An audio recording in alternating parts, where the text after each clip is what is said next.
It began like any ordinary Sunday. Alina got ready around 9 a.m., slipped on her heels, grabbed her purse, and casually told me she was heading to church with her sister. She'd been going regularly for months, sometimes staying after 4. Prayer groups or lunch. I had no reason to question it. Not until lately. Something felt off. She guarded her phone more closely, smiled at messages she never shared, and pulled away when I reached for her affection. I asked if everything was okay. She blamed work stress, claimed she was just overwhelmed. But the excuses were paper thin. The makeup was heavier, the perfume stronger. The new clothes were ones I never saw her wear at home, and her so-called church days kept stretching longer and longer. At first, I tried to shake the doubts, blaming myself for being paranoid. We'd been married 6 years, solid years, I thought. We had our share of struggles, sure, but nothing that ever suggested betrayal. Still, my instincts kept whispering louder. So this Sunday, when she smiled sweetly, kissed me goodbye, and said she was heading out for service, I smiled back and waited 5 minutes before following her.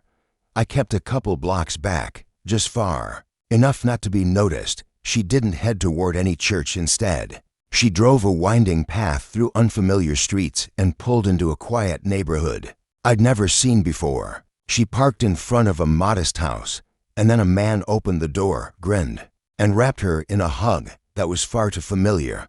They slipped inside together, the door closing behind them. I sat there, frozen behind the wheel, staring. I didn't know who he was, but I knew what I saw. This wasn't church. This wasn't family. This was betrayal. Dressed in a Sunday lie, my hands clenched the steering wheel. Rage and disbelief churned in my gut. I took a picture of her car, the house, the address. Then I drove away. 2 hours later, I called her. She answered like nothing had happened.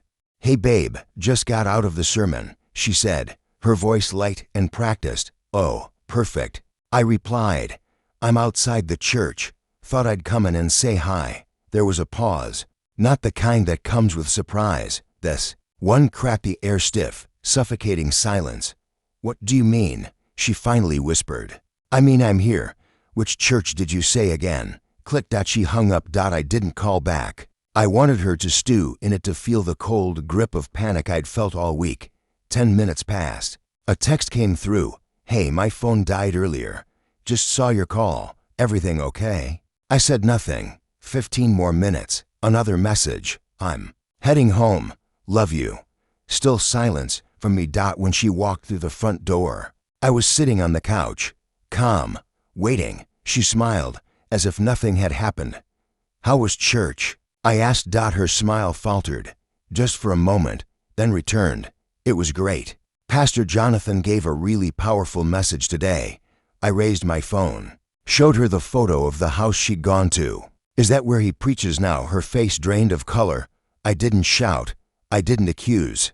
I simply stood, walked to our bedroom, and began packing a bag. She followed me, begging, crying, tripping over half-baked explanations. "It was just lunch. I didn't want to upset you. I needed someone to talk to." The lies twisted with every sentence. I told her I needed space and left to stay at my brother's. Over the next few days, the truth unraveled like a threadbare lie. The man was an old college friend she'd reconnected with. It had been going on for 3 months. She swore it wasn't physical, only emotional, but I didn't believe her. Emotional betrayal still cuts deep, sometimes deeper. Her sister knew nothing. She'd been using her name as cover, deceiving both of us.